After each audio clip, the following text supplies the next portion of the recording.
Story 1. I was chatting with my husband in the car earlier today about the funny things that happened at work the other day. He, out of nowhere, told me he loves seeing how happy I am in my job. Last month, I turned down a higher paying offer because I truly enjoy where I am now. He's glad I made the right decision to stay and that he can see how well I'm doing. That felt really good. Story 2. Specific words don't come to mind, but people actually hearing me, not preparing what they want to talk about next. I notice a stark difference in communication from people who genuinely care about what you have to say, and those who really just care about what they have to say.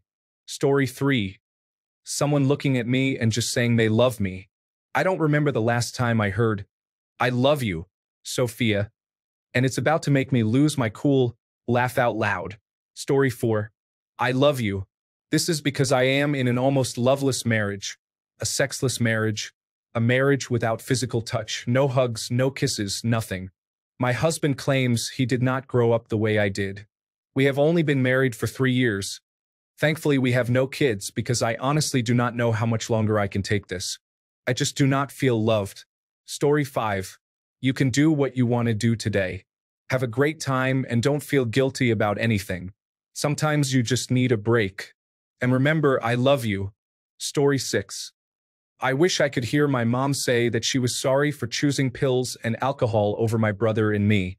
I understand that addiction is hard, but I feel like once you have kids, there's no excuse for it.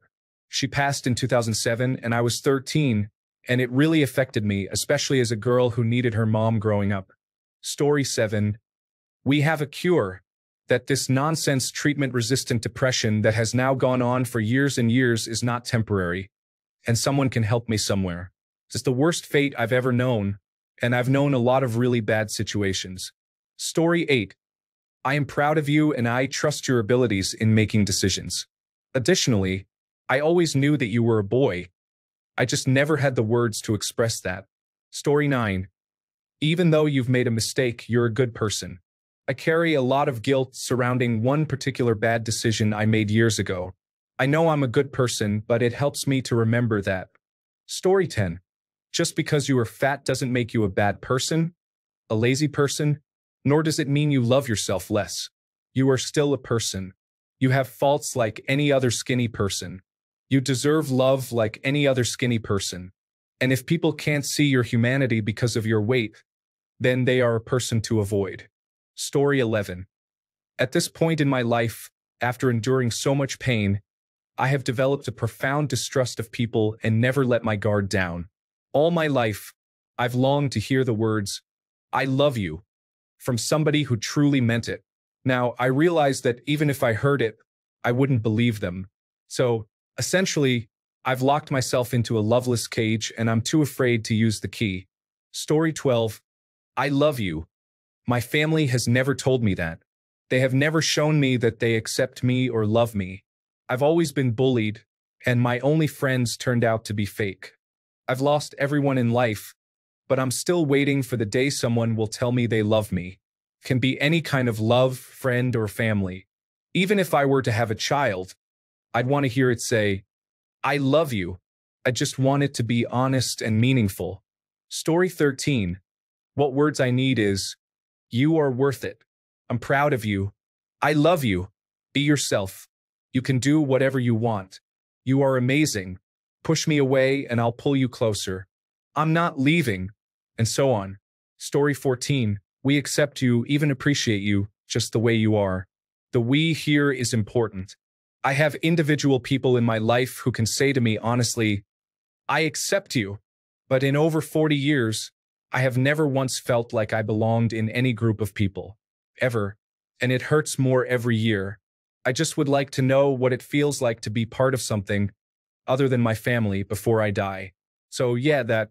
Story 15, you're doing the best you can. I feel like I am, but everyone just keeps asking for more, and I really don't have any more to give. It kind of makes me resentful and makes me want to withdraw from social interaction because it just adds more stress to an already stressful period in my life. Story 16. I think I just need someone to somehow convince me that I am not a burden and nobody ever wishes I was not around. But it's hard for me to believe that, no matter who says it or how they say it, because I feel that way about certain people in my life. I wish they were not talking to me, or honestly, that they were not in my life at all sometimes. And then, every time I try to reach out for support, I just start to see myself as them and convince myself I'm being toxic or, at the very least, having a negative impact on them. That just makes me feel even more like they would be better off without me. Story 17. Mostly reassurance that I am not a failure, I am not a burden, and how can I help? But I feel like I would not be able to believe those words because I believe that I am a failure and a burden. Story 18. The text consists of 3 very long German compound words, which are correctly spelled and represent specific laws or regulations. However, for better readability and comprehension, especially for text-to-speech purposes, let's break them down if applicable and correct the formatting. 1. Rinderkennzeichnungs, die Fleischgeldketierung Superwackensoftgebenübertragungsgesetz. This term refers to a law related to the transfer of duties for the supervision of cattle marking and beef labeling. Grundstückverkehrsgenehmigungsständigkeitsübertragungsverordnung. This term refers to a regulation concerning the transfer of authority for land traffic licensing. Rindfleischgeldketierung Superwackensoftgebenübertragungsgesetz. This term refers to a law similar to the first, concerning the transfer of duties for the supervision of beef labeling. There are no acronyms to replace or spelling errors to correct. Punctuation and removal of special characters or links are not applicable as the original request pertains to the correct use of German language specific to naming long legal texts. These terms are correctly used in formal and legal contexts in German and do not contain punctuation or special characters inappropriate for Azure text-to-speak AI. However, understanding and pronouncing these words might be challenging for non-German speakers due to their length and complexity. Story 19. Anything that isn't, "Oh, your abuser texted you by proxy today? What do you do that attracts these men? How do you encourage them? It isn't that bad. Just do XYZ. Oh my God, it's so obvious." Story 20. Although he probably said it, I don't remember it. He passed away 2 years ago. I would love to hear, "I'm proud of you, son." Or, "Thanks for always trying, son. Just one more time." Story 21. You matter deeply to me. I truly appreciate who you are. Thank you for being here.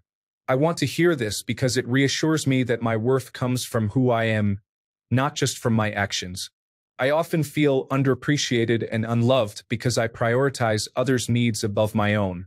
I wish this were reciprocated, but if not, I would still value being appreciated for who I am. I think everyone does. Story 22. The start of school has been postponed for a week. They don't stop making the first day earlier to the point where I am afraid they will tell us, "You have school tomorrow." Story 23. The people who treated you that way were, in fact, gaslighting you, and you were not crazy. It literally took my therapist over a year to get through to my head, and even to this day, I still question my emotional response with people because of it. Story 24. At work, a little genuine recognition. I don't care what the words are, as long as it's genuine. At home or among family and friends, a little appreciation. I don't care what those words are either, as long as it's genuine.